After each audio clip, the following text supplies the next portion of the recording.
Please can you remind me if you'll be so kind,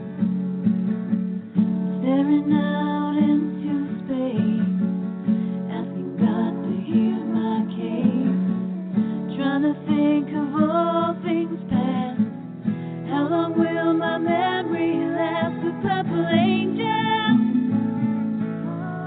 purple angel, purple angel, you're next to me. Well, hello, everyone, and welcome back to Alzheimer Speaks Radio. I'm your host, Lori LeBay, and I'm also a daughter who's felt the pain, the disconnection, the exhaustion when caring for a loved one with dementia. You see, my mom had dementia for 30 years. Luckily, I was blessed enough to find the joy, the love, and the lessons that come along with that journey, and I wouldn't have traded it for anything. So that's really why I created Alzheimer Speaks, was to help others connect to services, products, and tools and stories. Stories that you can relate to and that can give you hope and help you through this journey by learning lessons that many of us have learned along the way. And I also need to just give a shout out to our followers. Your likes, your clicks, your shares, they're immeasurable. And they have spread the word of our resource. And I just want to thank you all so much. And again, invite you to maybe one day be a guest on the show. All you have to do is reach out to me, and you can contact me through alzheimerspeaks.com. There's a big contact button. That's our main website there. So please feel free to do that. Now, before we get into our conversation today, which is going to be really interesting, it's about kind of caring and coping as a working daughter. And we have Liz O'Donnell with us, who is the author of her new book that we're going to be speaking about. But before I introduce her, I just want to give a shout out to a couple of, I think, really important things that are going on. One is the Traveling with Dementia Airport Survey. It's something that a group I'm participating with here in Roseville, Minnesota, and the University of Minnesota have put together. And it's a survey that can be used internationally, but we're really trying to gather data on airport travel for people living with dementia and their travel companions. You can find that again right on our homepage at alzheimerspeaks.com. There are also a couple other resources on the homepage that I want to point out to you. One is a webinar series that Jennifer Fitzpatrick is doing on her book called Cruising Through Caregiving. And she still has a couple more sessions left on that. And then the third thing that I want to shout out to is Stall Catchers, which is a game where you can actually play a game and analyze real-life Alzheimer's data. And you're making incredible difference by playing this game, and I would really urge you to check that out. It's simple and easy to do. So let's go ahead and get started today, and let me introduce you to Liz so that we can have this conversation on caring and coping as a working daughter. Liz O'Donnell is the founder of Working Daughter, which is a community for women balancing elder care, career, and more. She's an award-winning writer and recently published her second book, Working Daughter, A Guide to Caring for Your Aging Parents While Earning a Living. Isn't that what we all seem to fall into that boat so often, trying to find that balance? Liz is a former family caregiver and a recognized expert on working while caregiving, and she has written on this topic for many outlets like The Atlantic, Forbes, Time, and PBS, and even Next Avenue. So welcome to the show today, Liz. I'm thrilled to have you with us. I'm thrilled to be here. I'm so happy you call attention to this topic. Thank you. Well, I think it's one so many people are balancing. I know when I was caring for basically both my mom and dad, I was that working woman, trying to figure out, how do I raise my own family, keep my career, care for my parents, and do it all at a high level. And there's a lot of guilt and stress and exhaustion, I think, that can that can wrap and confuse us there. So before we get started talking about the book, I always like to just have you tell our audience if you've been personally touched by a family member or somebody within your circle of friends who's living with dementia. Yes, my father had dementia. He passed away 2 years ago, actually, just about 2 years ago. And for a long time, it was early stage and, just minor things. And then when it kicked in, it was one of the toughest things that I experienced was watching him, go through that disease. Mm-hmm. Can I ask what were maybe the top two things that were the most difficult for you in that experience? Well, my father, the disease displayed with aggression sometimes, and he would be placed in adult psych wards. That happened 2 different times. And the care there wasn't care, it was sort of maintenance, right? Wait until the patient shifts and they can go back to their assisted living or the nursing home. And my understanding now of the disease is that every day can be different. So, he might have had a good day and then come in to reassess whether or not he could go home, and then he was having a bad day and the cycle would start again. And I knew he was in the wrong place, and I turned into such a warrior. What I feel great about on the other side is that I loved so hard when he was sick, to make sure that he was being taken care of, to get him back to the nursing home that I had found for him where the staff was fantastic. They embraced their patients on the memory care units. They understood how to deal with dementia. And so there were a lot of positives I took out of the experience. But to see somebody who, my father, World War II, greatest generation, stubborn, independent, and to see him losing the ability to do things he loved to do was hard. The great experience that I had, you talk about your mother's experience and how you were able to find some great lessons of love and joy in there. The one thing that I'm so, so grateful for was that I was able to shift from grieving the father that I had to loving the father that I had in the moment. And even though most visits as the disease progressed, he thought I was either his mother, his sister, or the woman who ran the place, he did know that he knew me and that he liked me, and we were able to still have a fantastic relationship, and it didn't matter that he didn't know specifically who I was. Oh, that's beautiful. I got to that spot too, and I kind of tell people it's like an unconditional love you didn't know existed, because it's almost at a spiritual level that you get to. It's so peaceful and it's so calming. It's like, why the heck didn't I find this sooner? Why didn't somebody tell me this even existed to look for it? I was kind of oblivious to it all, but once you're there, it's pretty magnificent. Well, thank you for sharing that with our audience. I think it's always helpful. Why don't you tell us why you decided to write the book, Working Daughter, A Guide to Caring for Your Aging Parents While Earning a Living?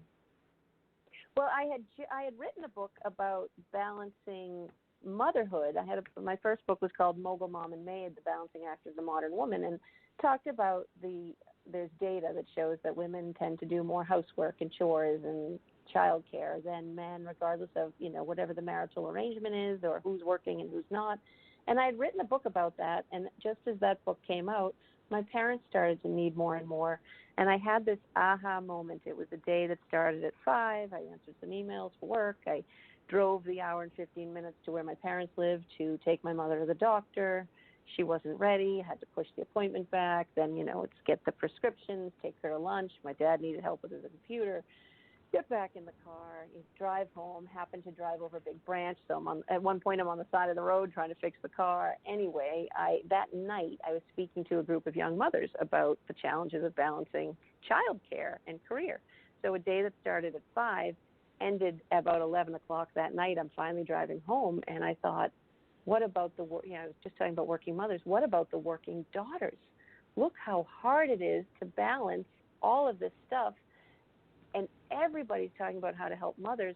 Nobody is talking about how to help me, a working daughter. And that's when I became sort of obsessed with the topic. Like, whoa, this is as challenging and challenging in different ways than motherhood, I need to talk to somebody. So I started to write what didn't exist for me, and then other people started to talk to me, and then you realized how much of a need there was for us all to be able to say, I'm going through this too. This is normal. How do you manage? And it just went from there. Oh wow, that's really what happened to me with Alzheimer Speaks too. I started as a blog, not really knowing what would come of it. It was like, holy cow, what a shockaroo! Everybody's struggling out there, and nobody's connecting, Right. and you're just kind of taken back. And what a difference just having a conversation can make, by writing a book or a radio show or a group meeting or, whatever it is. It makes such a powerful difference in people's lives that that we just, I don't know, I think we're so busy we forget to slow down and say, hey, I can't be the only one going through this. There's got to be others. And we can learn so many beautiful things from one another. So thank you for taking the time and having the revelation to see that, the perception, and then to move forward with it. Kudos to you. How can we better support a working daughter? And they always look like they have everything under control. I think so many people view them and go, wow, they're really doing good. We seem to put on a good face. And so how do we support them, or is it putting on that good face even part of the problem that we have? I think it is part of the problem, and yet I completely understand why we do it. And, this comes up in the working daughter community all the time. There's a private Facebook group where working daughters really tell their truth and lean on each other. And one of the things that comes up is that people think we're okay. And, you can't imagine how stressed out or lonely or whatever it might be. And, of course, it's not all the time, but you have your days. So I think the fact that we do try to cover it up or, get through the day as best we can, people don't realize. And that was one of the, impetuses back to writing the book was I felt so alone going through this experience. But, somebody in the next office or the next cube might be going through it too. You just don't see it. But I understand why we do it. It is scary to, especially if you're talking about the working daughter, who works outside the home. It is a scary proposition to say and let work know, hey, my personal life is impacting my ability to focus at work, to show up at work, to advance my career. You don't want to say that and then risk, being passed over or being viewed on, you hear about the mommy track. I mean, potentially there could be a daughter track, right? Well, we can't rely on Liz because she might get that call at any moment. So I think how can we better support working daughters? We can talk about it and we can normalize it. The data is pretty overwhelming that we have 10,000 people turning 65 every day for a whole host of reasons, from immigration to just the volume of care and training and pay, that we're going to see a shortage of professional paid caregivers. So that work is going to continue to fall to adult children, right? Somebody is going to have to take care of our rapidly aging society, and it's looking like the data is showing that it's going to be adult daughters and sons. And so we better normalize this at work. And so what is it that we're doing for working parents, and is there a parallel? Should we be having, meetups at work where people can get together and talk about examples? Should we be looking at our culture, and do we still operate a business that is, I need to see you, line of sight? If you're not in your chair and we're not all in the same room, then we can't work together. That's not the reality anymore. Can we shift the hours that people work? It's really talking about what's going on with my employee base. Where are they in the continuum of care? Because it is a continuum. I mean, look at you, 30 years. And what is it that they best need? Not assuming that we know what they need, but asking them what they need. Yeah, those are really great insights. And I think one of the things that I love that you mentioned was, the numbers are going to rise, and this isn't going away. We don't have enough people to care, so it is going to fall back to the family, and it's going to fall back to the family on multiple levels. not just the daughters, but the sons and the grandchildren even, and in neighbors and friends. This is where we're at right now. And so we need to talk, we need to say this is a normal part of living life, is supporting one another, and it shouldn't be looked down on because anybody, you can be sitting in a boardroom, anybody in that boardroom could get an emergency call. It could change Right. their life in a second. And then there's no going back. And you shouldn't have to go back. We should be able to support people through this, and like you said, allow some more flexibility. But I agree wholeheartedly that we have to have the conversation. Nothing ever changes without a conversation, and that doesn't mean everyone's going to agree with it.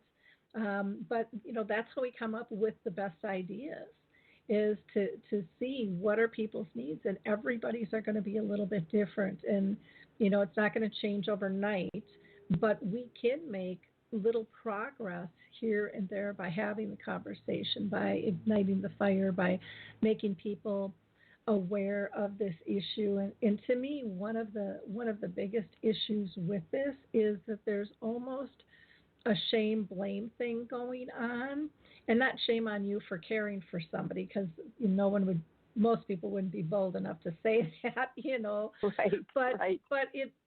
it's kind of a blame thing. Oh, you didn't get this done because of that. You didn't get this done because of that. And it could have been something totally different, where the team wasn't effective, or somebody didn't get me my information, so I didn't get it done. It had nothing to do with me caring for a loved one, but that's the first thing that gets blamed. And once the cat's kind of out of the box on that. And so I think there has to be some real good cautionary things in terms of how do we support healthy living? How do we let people be their whole self and be productive, and not just their area of work? Because you can't, as much as we say we separate work and home life, it's pretty much impossible. Yeah, they're not because separate. They're not separate. But there's this belief that there should, people should be able to, and put that smile on no matter how bad your day was at home, and pretend. And then we get that whole Stepford Wives thing going on, and then we wonder why people can't figure out when something's wrong with us, because we have learned how to hide it so well, and that's not healthy for anybody, because then Right. we're, as a daughter, we're thinking, why don't they know? And they're thinking, what the heck, something's wrong, but I can't figure out what, because they're getting mixed messages. And then everyone's walking on eggshells. No one really wants to talk about it, because by then it's really almost in a crisis state, it seems like, before it, before answers really come forth. And then it's too late. There's so much damage, I think, done on both sides of the aisle on that. So I love the idea of being able to have support groups, or even some elder care. I know some companies have talked about doing that, like they do for daycare for children, or assisting maybe with mobile devices, so that somebody can check on somebody, or have some breaks or something. I don't know. I love that idea of spirit of conversation, and seeing where it goes. Now, working daughters, I think, often suffer from a ton of guilt.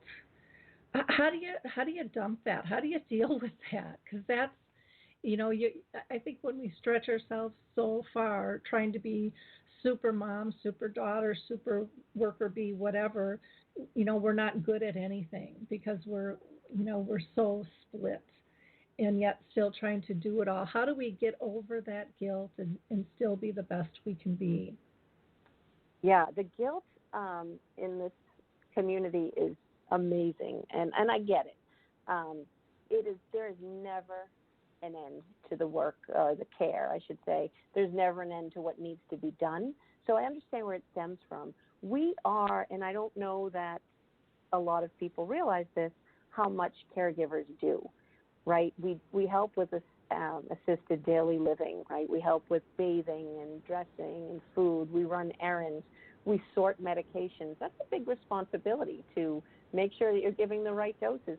But what I don't think people understand is we're also, changing colostomy bags and cleaning wounds. And I mean, it's surprising once you start to realize it or experience it yourself how much the caregiver does, from medical tasks to financial tasks to sorting through legal tasks, et cetera, et cetera.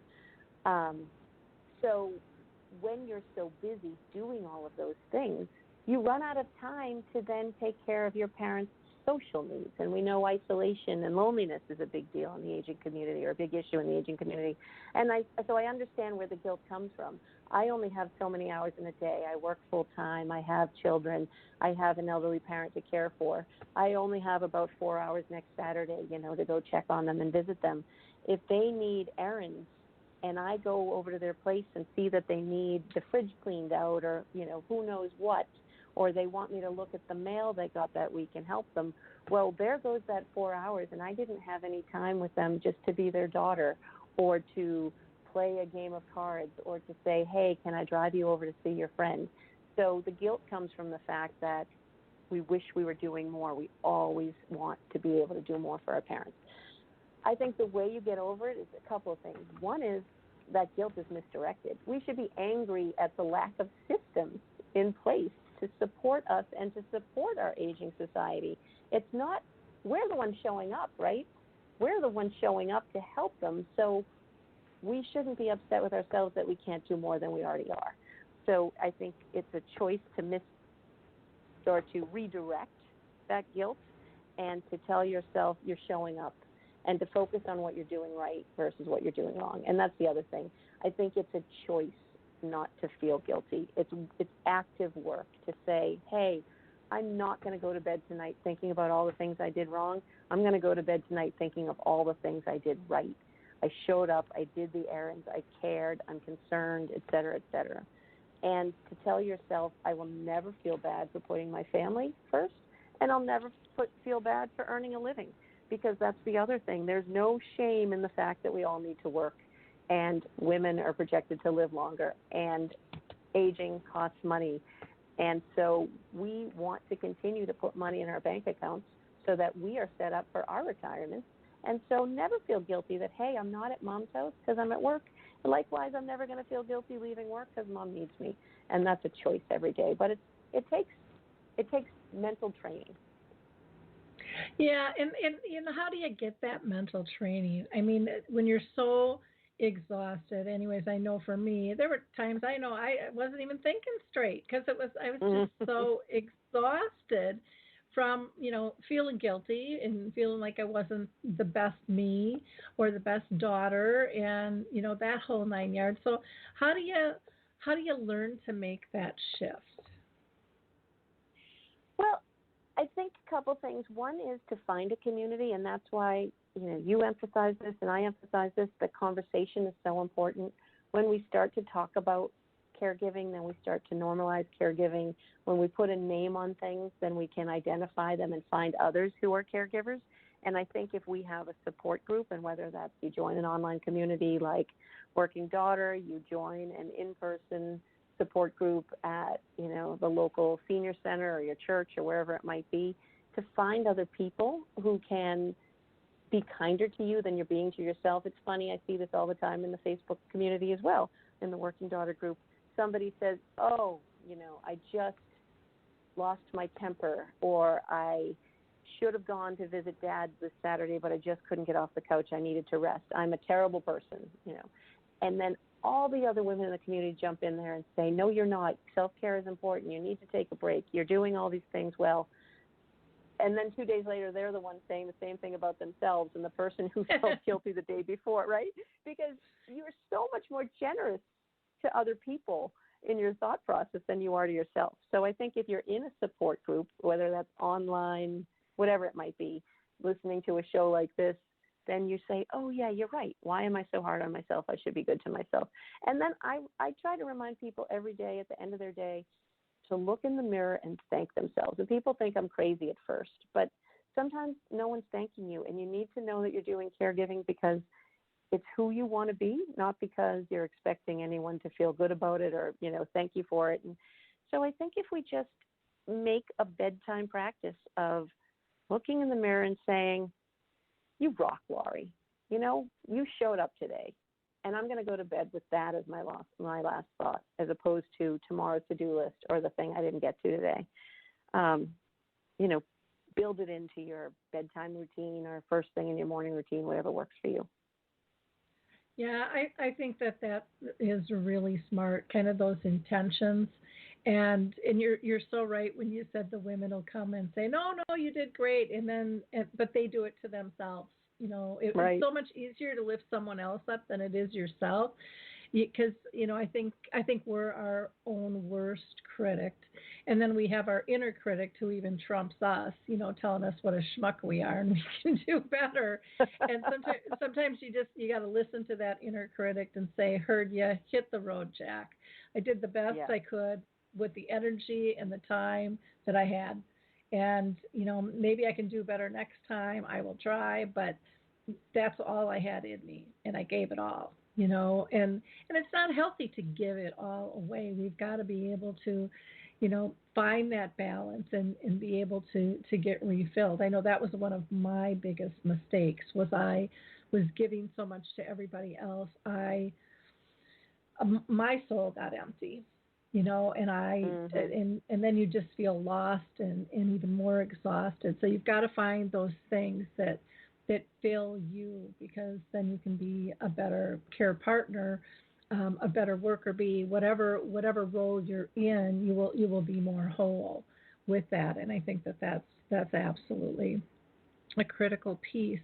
Why is it, and what can be done to kind of elevate our ability to say, job well done, sleep well tonight, you did good. How I know you mentioned some groups and looking yourself in the mirror. Are there any other suggestions that you have for people on that? I'm a big believer in gratitude practices, and a few years ago, before I went through caregiving, I probably would have rolled my eyes if somebody was like, I live and die by my gratitude practice. But to the point you were just making about when you give and give and give, and then you start to, feel depleted, or, you don't remember who you were or what brought you joy. I think it's important to remember that when we get to that point, and I got to that point so many times, do not get me wrong, I got to that point so many times, I became awful to everybody around me.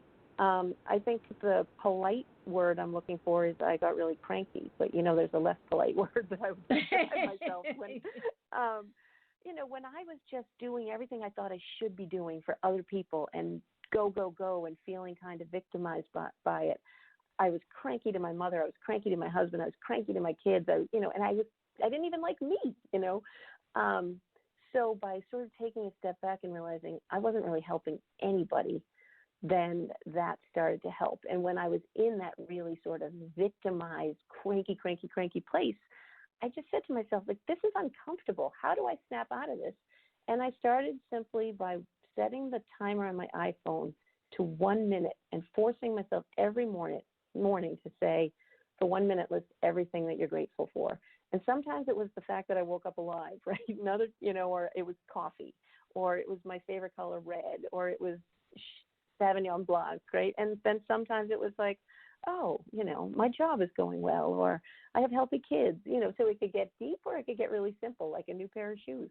But again, it was training and forcing myself to go, okay, there are good things in your life. There's always something good. You're stuck at the doctor's office and you're waiting. And for me, I hate to be kept waiting, and I tend to be punctual, and I'll never understand why doctors run late. And I could get myself so worked up, the pulse quickens and the tension around my heart. And then I couldn't continue to live that way. So I'd say to myself, okay, what's good in this moment? What's good in this moment is I can just sit and relax and talk to Dad in this waiting room. I don't have time to go back and sit with him in his apartment, so use the time now. And always training myself to find something good and to be thankful for something. Like I said, at one point I thought that was spiritual, goofy. I was way too practical. And then at some point it became necessary. Oh, I can so relate to that, because I was there too. It was like That's a little woo-woo-y, Of course, life is good, but I don't have to say it all the time. I don't have to Right, think about it. right. Well, why the heck don't you? Well, that's a much Yeah. better place to be than whining all the time or feeling exhausted and overwhelmed. I mean, it when you are conscious about looking for the good, you'll find it. But when you're conscious about everything being overwhelming and you turn into that Debbie Downer that none of us want to be. And so there's huge value in terms of finding those small precious things. If it's just, you know what, I didn't get an emergency call, or I didn't get a repetitive call, or it's just quiet. I like the quiet, because you're going so much. And so I think it really helps put into perspective what is important in life and what do you want more out of. And the more you look for it, the more you'll find of that too. And for me, it helped me realize I was putting kind of the hammer to my own head with time frames that didn't really need to hold true, but they were adding pressure to my life. And I'm like, well, ding dog, you set the timeline, and then I realized it really didn't have to be that strict, or it really wasn't a need. It was something that maybe I thought was a need, but to them it wasn't. And really learning to prioritize. Okay, if I'm caring for them, this isn't about my list. This is about what's important to them. And I think that alone is a huge shift too, in terms of the conversation and how you approach things, and learning to be a little bit more accepting of things that might not be up to your standard, but they're survivable. I think of when I was younger, they used to call me the white tornado because I cleaned like a crazy woman. And not so much anymore, And well, it's going to be there tomorrow. Yeah, and it's like it's just not as important to me. Because some of the stuff I think we do out of we do it because we're worried what other people will say if we don't meet their standards. So not only is it our parents' standards and our standards, now it's our friends and family and society standards. And we have these all ticked up, and we don't even, I think, consciously know that we're doing it.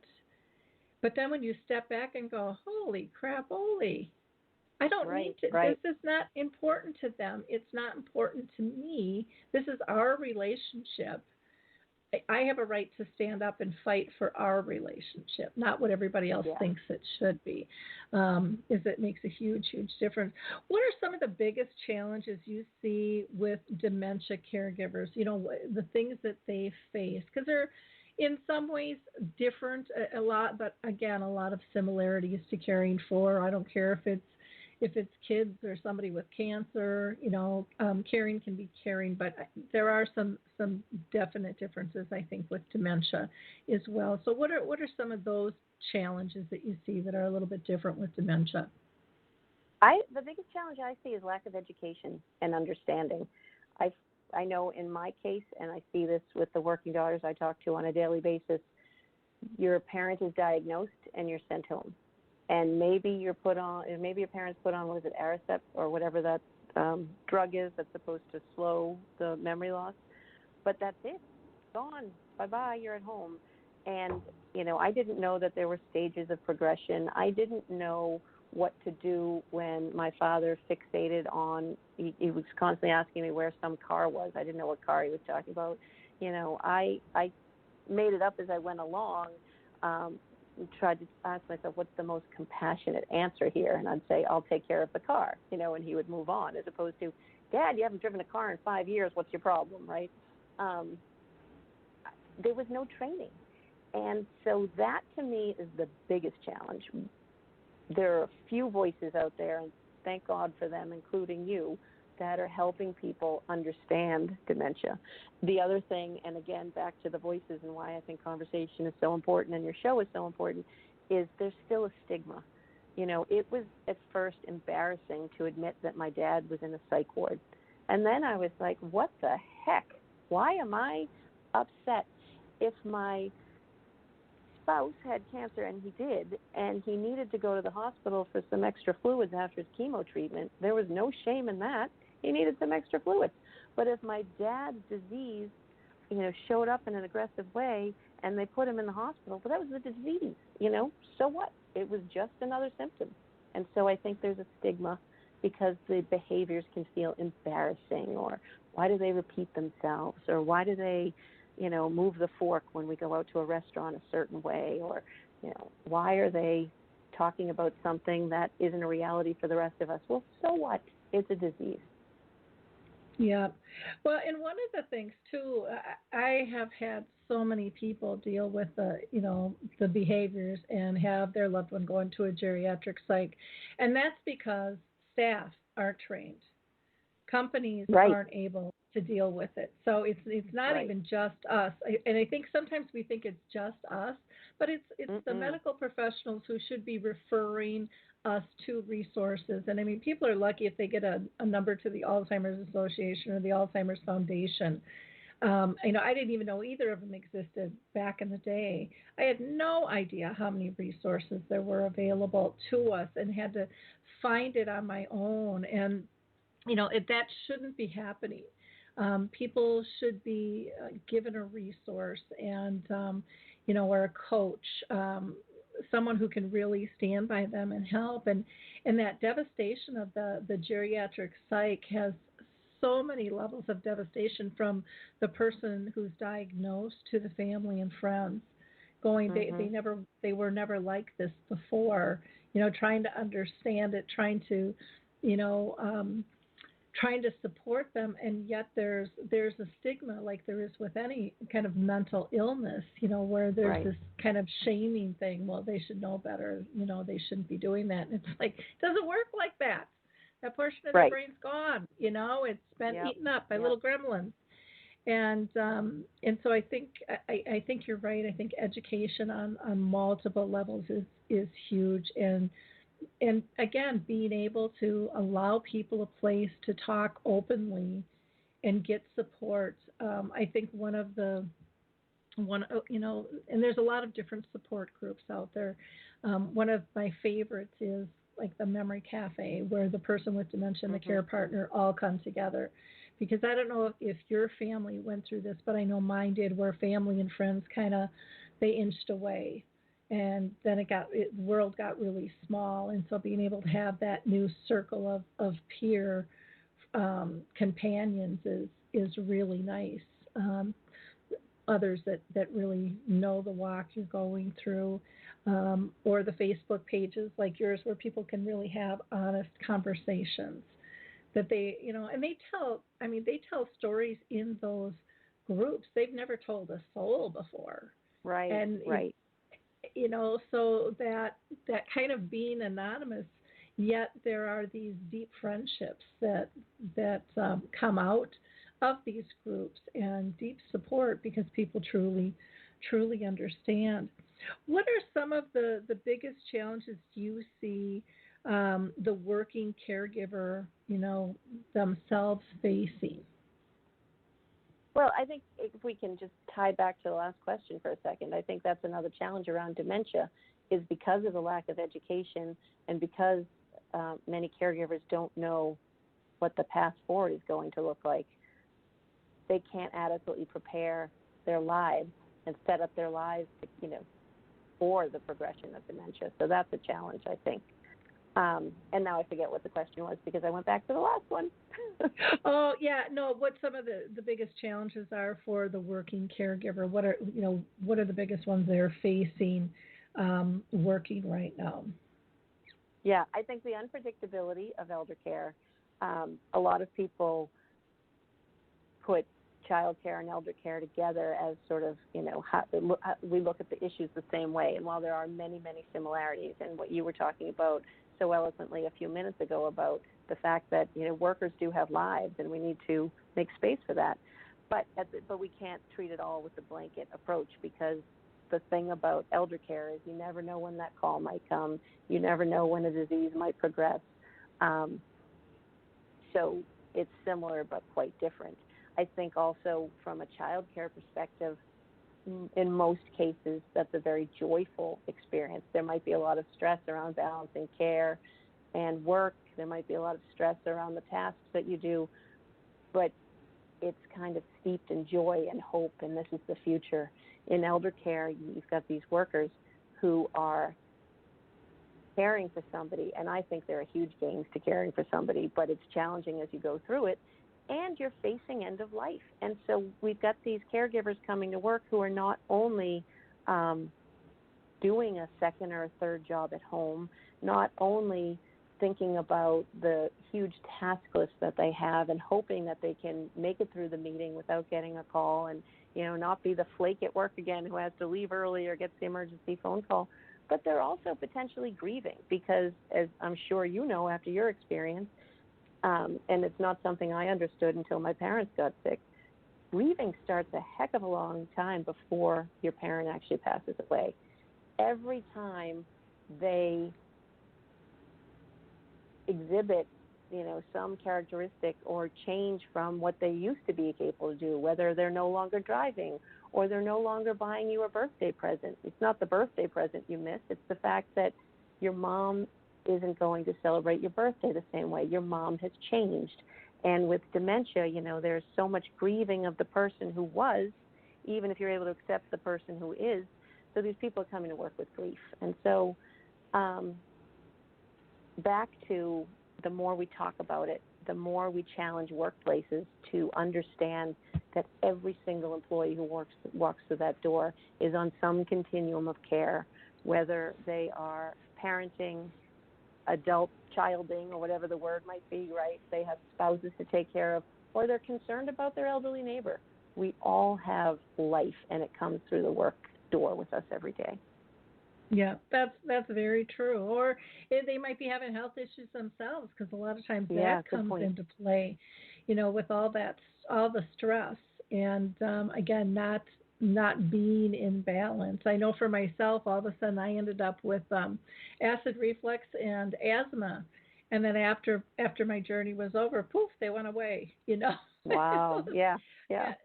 And so that was kind of bizarre, and I had no idea that was really related until later on when I was doing more investigative, stuff, and they're like, oh yeah, that's pretty common for different health issues to pop up. So, and again, none of us is the perfect person at work, at home, when we're caring for somebody, but I think we take on this role and we take it so seriously, and we strive for perfection that really doesn't even exist.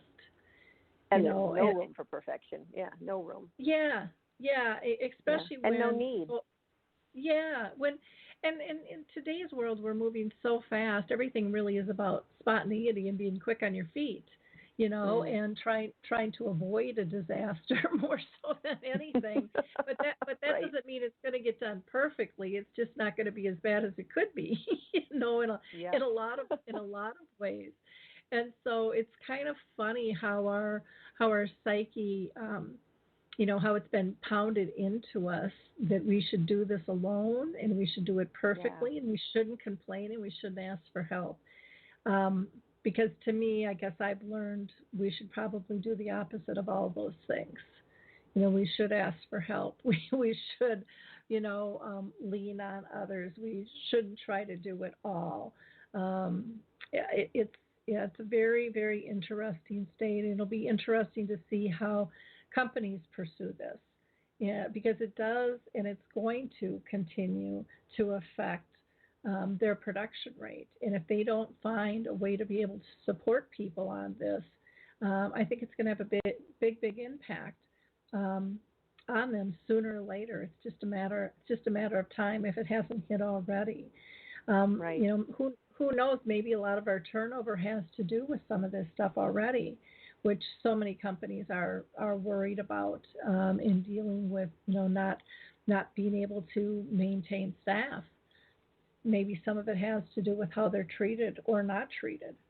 Yeah, I think people view women or whoever leaving the workforce as a choice. They made a choice to, go and take care of their family. And yes, in some level they did, but it was almost a false choice. They didn't see a way to make both work.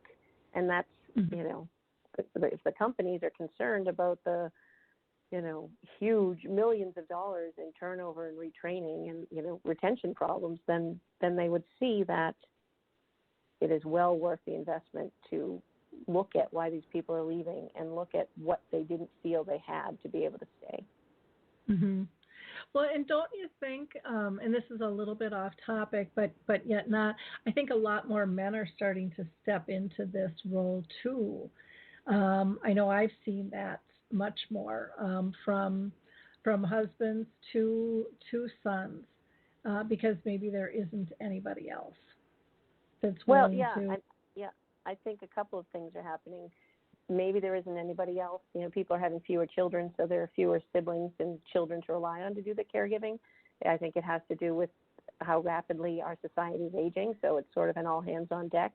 I also think men are now starting to get, and I'm widely generalizing, but want to be more hands-on. They don't want to be the 1950s company man who went to work, came home, had his martini waiting, and wasn't hands-on. They want to be a part of family life. And so I think all of those factors, the split of caregivers is actually 60% women, 40% men. I happen to write for women and look at the issues that impact women, but in no means in writing the book Working Daughters, starting the Working Daughter community, do I want to imply that men aren't doing this as well, because the 60-40 split isn't that significant. And also millennials. 25% of the family caregivers are millennials. So it's starting to happen at a much younger age. And that makes me hopeful that as more people in the workplace are going through this experience, then businesses and society hopefully is going to start to say, hey, we've got to solve for everybody. Mm-hmm. What about, one category we haven't talked about, but I hear this a lot, is the daughter-in-law stepping in and being the primary care partner for the family.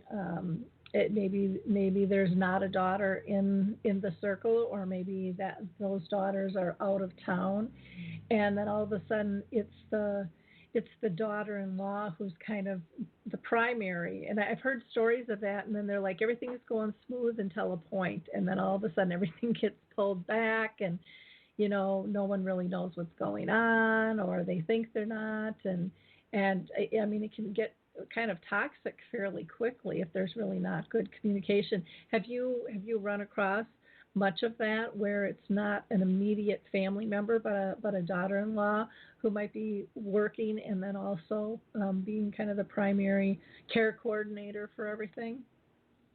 Yeah, and all of the issues you raised do come up in our community, fairly frequently. I think it speaks to the fact that we can't assume that one person's career is less important than another, or we can't assume that based on gender, people are, predispositioned to be the caregiver. Ideally, it has to be a family conversation, and it has to make sense for, all of the members of the family. I say ideally, and I sort of throw an asterisk up there as I'm speaking, because one of the things in writing my book that was really important to me and in starting the community was that it wasn't written for the Leave It to Beaver perfect family. Because at the time I was looking for help online, I found that a lot of the literature was, just sit down and have a family meeting and hash it out. Well, not in my family, your quick tempers rise quickly, or I tend to be bossy, or, it's just, it's never how it plays out. So, but the point I'm trying to make is we can't default to the fact that caregiving is woman's work.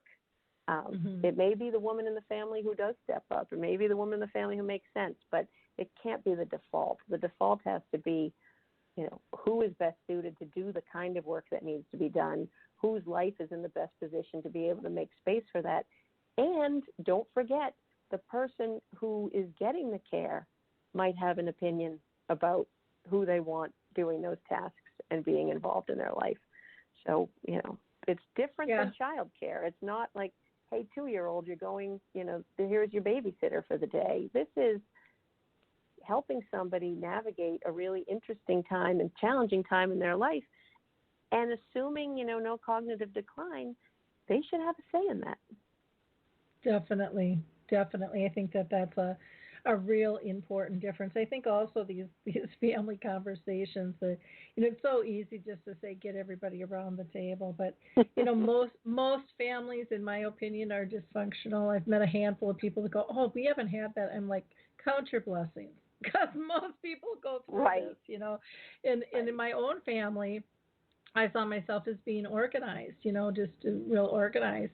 My brother saw me as control freaks, little different in perception and how things went down. And I wish we would have had that conversation before my dad died instead of afterwards. Mm-hmm. Because, we got to the meat of some things, and, and I said, I'll take some of the responsibility, but I'm not going to take it all. Because you could have had this conversation with me sooner.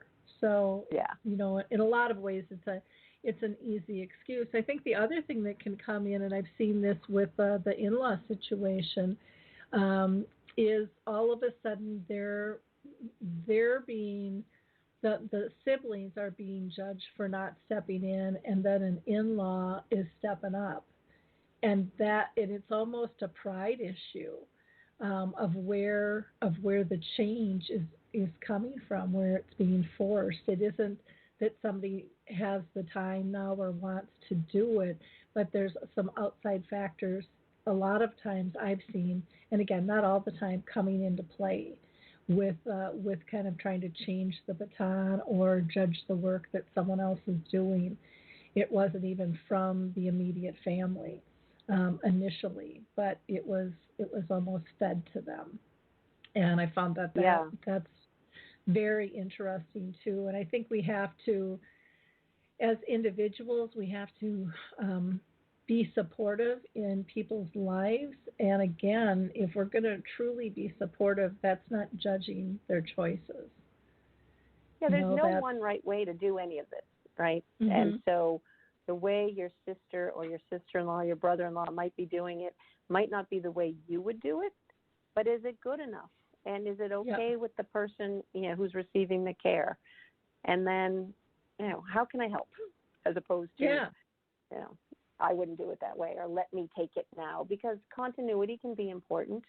But it's also, I think, if you are the primary caregiver, and, I'll be working on this for the rest of my life, but the caregiver who might be, or the sibling who might be long distance, they might come in with fresh eyes and see something you didn't see because you're living it.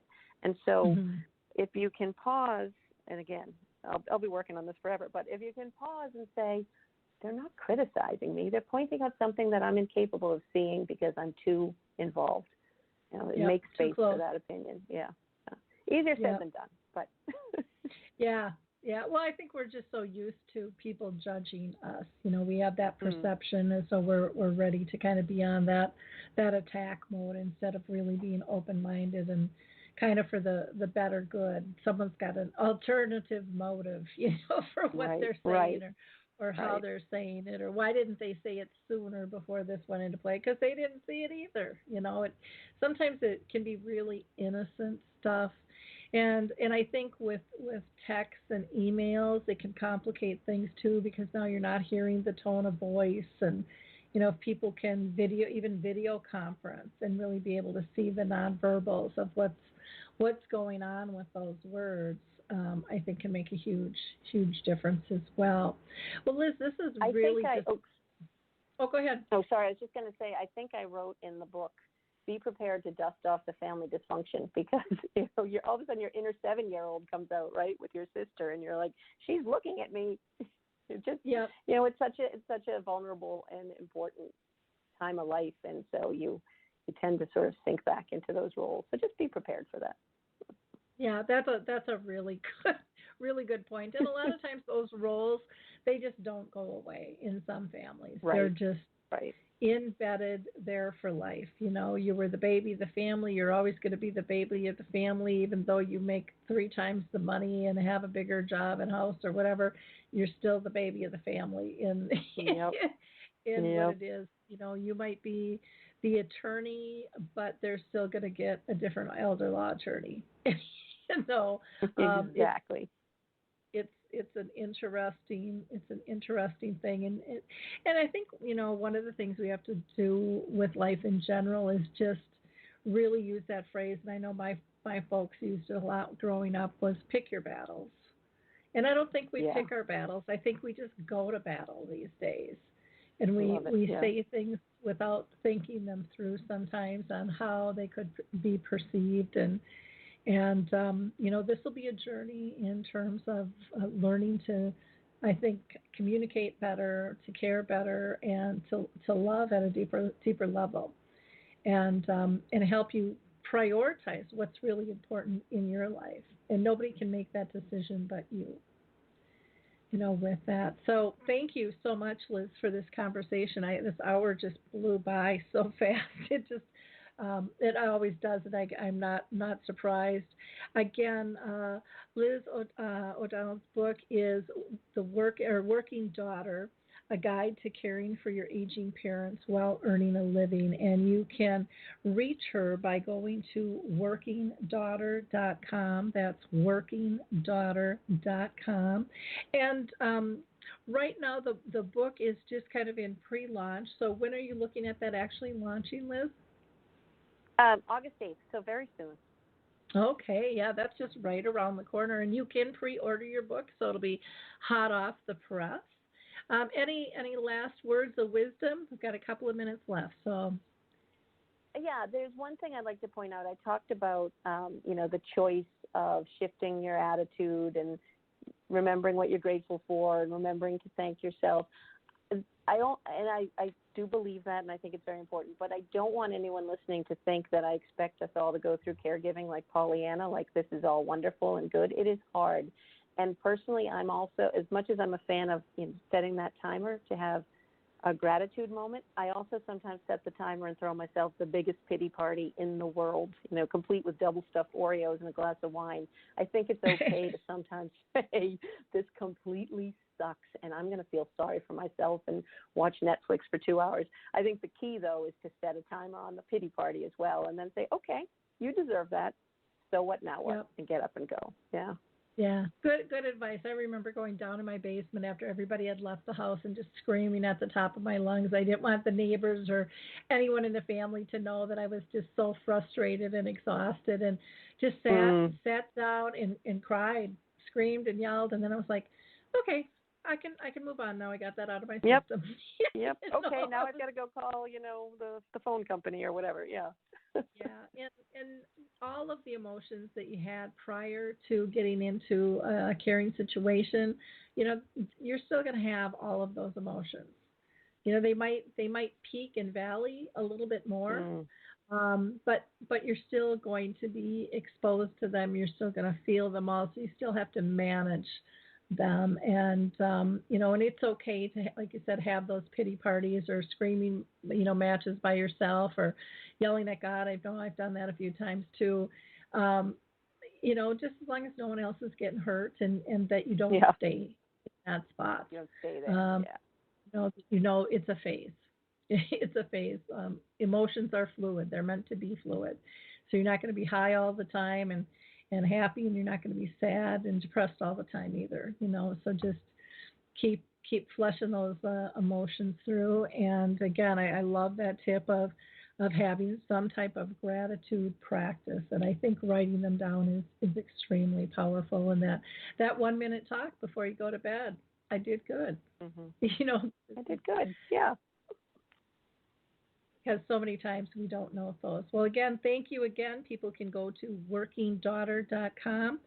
Prior to wrapping up, I just want to shout out and let people know, if they're looking for more resources, please visit alzheimerspeaks.com. We have tons of things on there, from our Dementia Chats interviews to memory cafes and so much more, becoming dementia friendly.